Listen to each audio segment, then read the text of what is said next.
찬양을 통해서 궁극적으로 영광을 받으시는 분은 하나님이십니다. 그런데 예배하는 우리에게 그 찬양이 들려질 때, 특별히 예수님을 만난 사람들의 고백을 통해서 오늘 다시 우리가 그 마음을 생각해 볼 때, 우리 마음에 주님이 주신 은혜에 대한 감격과 또 부활의 기쁨을 맛볼 수 있도록 오랫동안 준비해 주시고 또 귀한 찬양을 들려주신 우리 할렐루야 찬양대와 또 삼성 실내악단 여러분께 감사를 드립니다. 박수하지는 않겠지만 감사드립니다.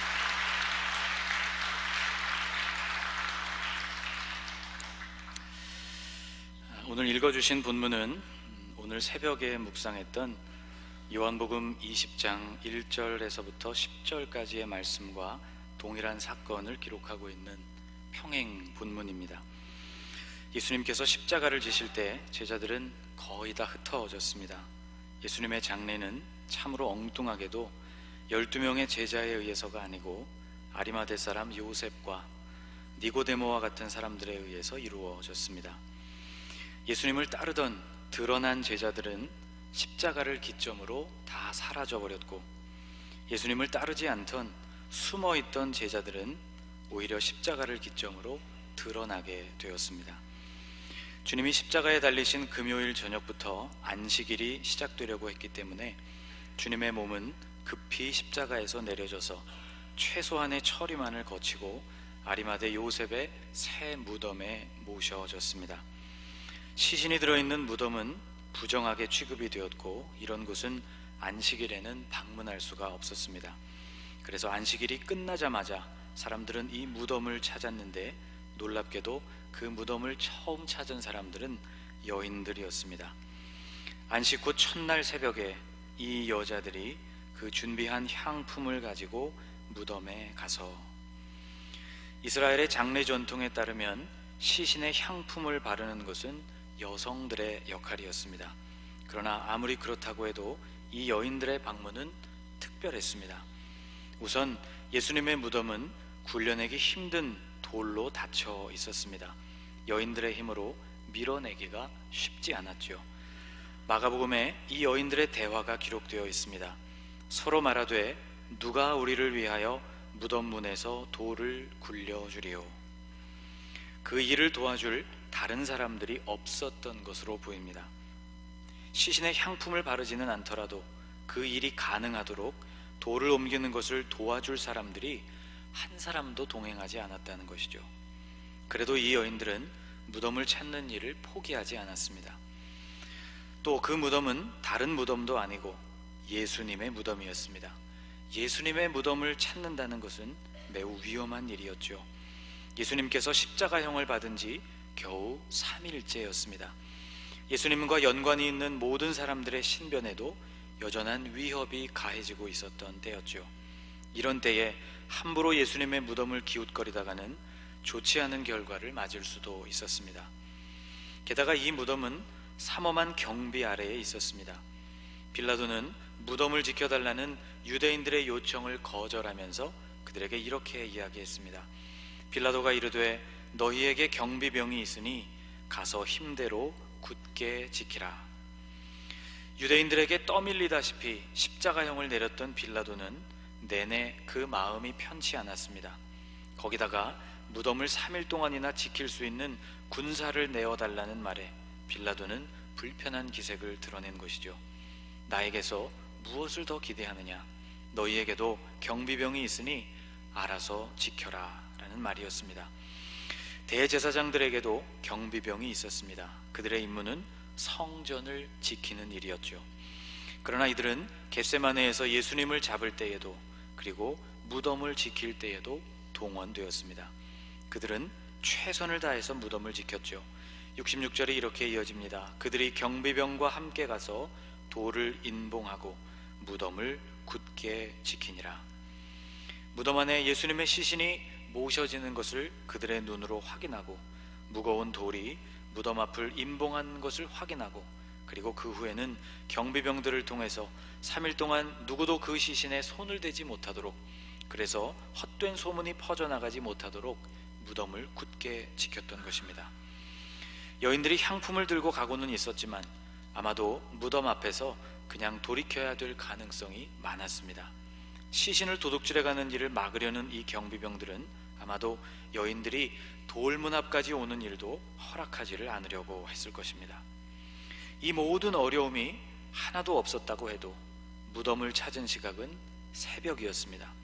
날이 다 밝은 것도 아니고 아직도 어두운 시간에 무덤을 방문한다는 일은 그 자체로도 쉬운 일이 아니었습니다.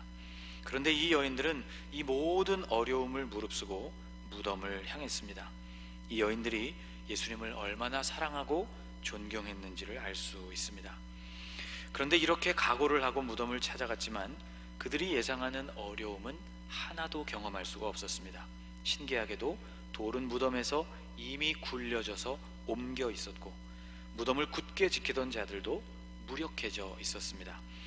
마태복음 28장에는 이렇게 기록합니다. 지키던 자들이 그를 무서워하여 떨며 죽은 사람과 같이 되었더라.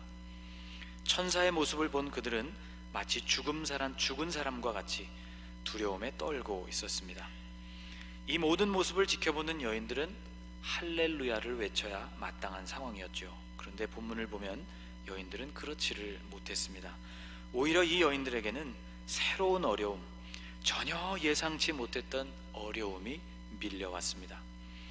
돌이 무덤에서 굴려 옮겨진 것을 보고 들어가니 주 예수의 시체가 보이지 아니하더라. 이것이 그들에게 다가온 새로운 어려움이었습니다. 예수님의 시체가 온데간데 없어진 것이죠. 향품을 발라드려야 할 예수님의 시신이 사라져버린 것이었습니다. 오늘 새벽 묵상했던 요한복음에 따르면 막달라 마리아가 제자들에게 돌아가서 전한 말이 이렇게 기록되어 있습니다. 시몬 베드로와 예수께서 사랑하시던 그 다른 제자에게 달려가서 말하되 사람들이 주님을 무덤에서 가져다가 어디 두었는지 우리가 알지 못하겠다 하니, 막달라 마리아는 누군가 돌을 옮기고 그리고 주님의 시신을 다른 곳으로 옮긴 것이라고 생각했습니다. 상황만을 본다면 그렇게 보이는 것이 당연했죠. 돌은 이미 굴려져 있었고 그 속에 있어야 할 예수님의 시신은 보이지 않았기 때문입니다. 여인들은 이 모습을 보면서 크게 낙심을 했습니다. 오늘 본문 4절 말씀을 보면 이로 인하여 근심할 때에 라고 기록하고 있습니다. 여러분, 부활의 현장을 목격한 이들의 마음이 근심으로 가득했다는 것이 얼마나 모순적입니까? 예수님을 사랑하는 마음이 그렇게나 특별했지만 안타깝게도 이들에게는 부활에 대한 믿음이 없었습니다. 믿음이 없이 슬퍼만 하고 있는 이 여인들을 바라보던 천사가 답답한 마음이 들어서 그들에게 이런 말을 전해줍니다. 5절을 같이 읽어보겠습니다. 여자들이 두려워 얼굴을 땅에 대니 두 사람이 이르되 어찌하여 살아있는 자를 죽은 자 가운데서 찾느냐. 천사가 한 이 말은 우리 안에도 늘 도사리고 있는 불신앙의 본질이 무엇인지를 우리에게 잘 보여줍니다. 돌을 옮긴 사람이 누구인가, 그리고 시신을 어디로 옮겨간 것인가 라는 생각은 결국 예수님이 계신 영역을 죽은 자들 사이에 두는 오류였다는 것이죠. 바로 이것이 불신앙이었습니다. 불신앙 혹은 우상숭배라는 말을 우리가 듣게 될 때 이 단어가 우리에게는 굉장히 심각하게 들립니다. 그런데 이것이 실제로 일어나는 과정은 의외로 간단합니다. 모든 문제는 내가 예수님을 어떤 위치에 놓느냐 하는 것에 달려 있습니다. 이 여인들은 예수님을 죽은 사람들의 영역에 놓았습니다. 예수님을 제한된 영역에 놓을 때, 다시 말해서 예수님의 영향력이 미치지 않는 곳이 있다고 생각하는 것, 이것이 바로 불신앙이죠. 혹은 더 적극적으로 그 영향력이 미치지 않았으면 하고 바라는 영역을 둘 때, 그것이 우상숭배입니다. 예수님이 아닌 다른 무엇인가가 그 영역에 영향을 미치고 있을 것이기 때문이죠. 무덤을 찾은 이 여인들은 예수님을 죽은 자들의 영역에만 두려고 했습니다. 천사들은 바로 그들의 이러한 생각을 바로잡아 주려고 했던 것이죠. 천사는 이렇게 말했습니다. 6절 말씀을 읽어보겠습니다. 여기 계시지 않고 살아나셨느니라. 갈릴리에 계실 때에 너희에게 어떻게 말씀하셨는지를 기억하라. 돌이 굴려지고 무덤이 비었다는 것을 보면서 불신앙과 두려움의 길로 들어서려는 여인들에게 천사가 제시하고 있었던 것은 어떻게 말씀하셨는지 그 말씀을 기억하라는 것이었습니다. 불신앙과 우상숭배를 차단하는 길이 주님의 말씀을 기억하는 것이라고 오늘 본문은 우리에게 말씀해주고 있습니다. 천사들은 예수님께서 여러 번 그들에게 들려주셨던 그 말씀을 다시 상기시켜 주었습니다. 바로 7절 말씀입니다. 같이 읽어볼까요?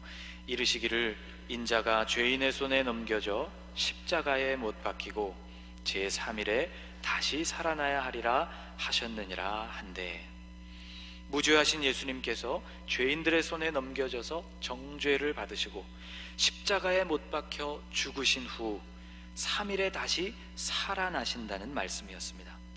가만히 이 말씀을 되짚어 보면 모든 것이 주님의 말씀대로 이루어졌습니다. 주님은 말씀대로 잡히셨고, 그 말씀대로 정죄를 받으셨고, 그 말씀대로 십자가를 지셨고, 그 말씀대로 죽으셨습니다.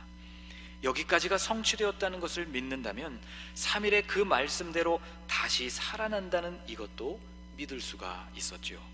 그제서야 여인들은 예수님의 그 말씀을 떠올리게 되었습니다. 8절에 이렇게 기록하고 있습니다. 그들이 예수의 말씀을 기억하고.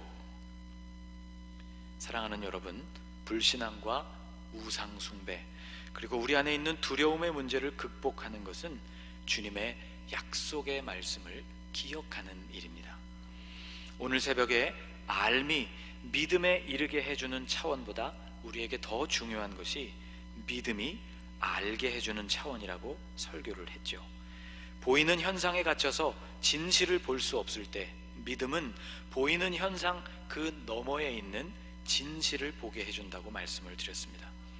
믿음이 우리의 눈을 비로소 열어줍니다. 그런데 이처럼 중요한 믿음은 그냥 생기는 것이 아닙니다. 믿음은 말씀을 통해서 생기는 것이죠. 사도 바울은 로마로 보내는 편지에서 이렇게 썼습니다. 그러므로 믿음은 들음에서 나며 들음은 그리스도의 말씀으로 말미암았느니라. 믿음은 그리스도의 말씀을 우리가 들을 때에 생기는 것이고, 그 이후에 믿음으로 살아가는 일은 우리가 들은 그 말씀을 기억할 때 가능합니다. 주님께서 부활하시던 바로 그날 또 다른 2명의 제자가 엠마오라는 동네로 떠나고 있었습니다. 한 사람이 이들과 동행하게 되었고, 그분은 부활하신 예수님이었지만 이들은 주님을 그들 곁에 두고도 알아보지를 못했습니다. 이들이 동행하시는 그분이 예수님이심을 깨닫게 된 그 과정에도 말씀이 있었습니다. 그들은 나중에 이런 고백을 했습니다.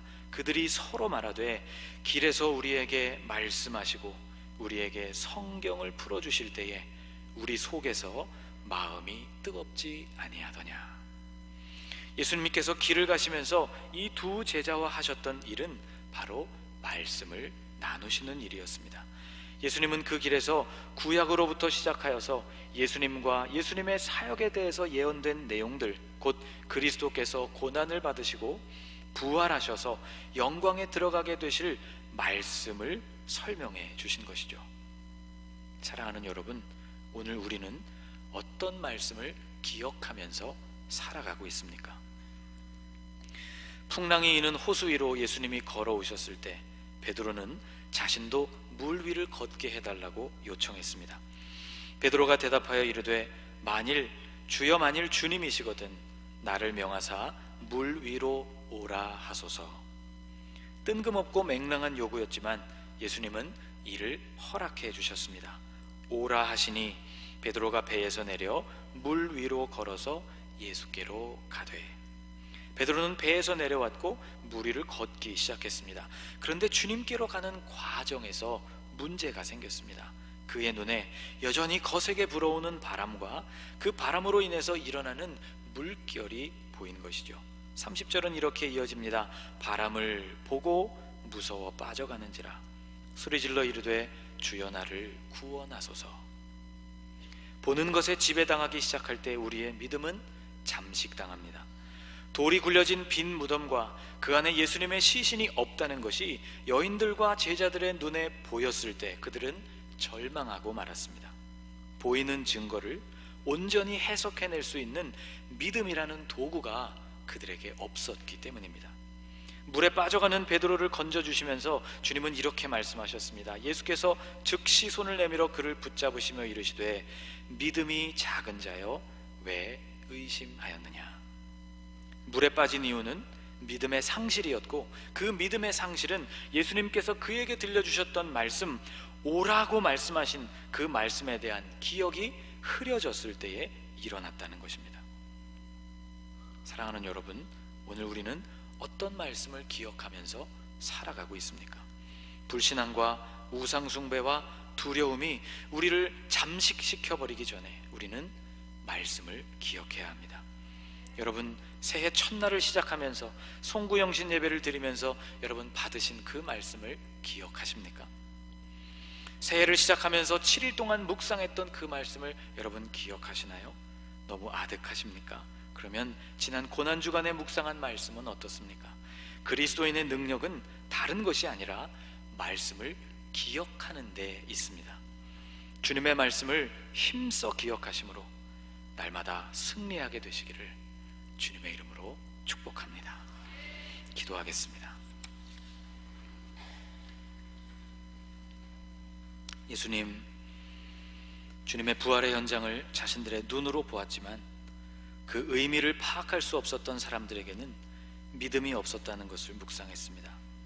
그리고 그 믿음은 주님의 말씀을 기억하는 작업이 없이는 유지될 수 없다는 것도 살펴보았습니다.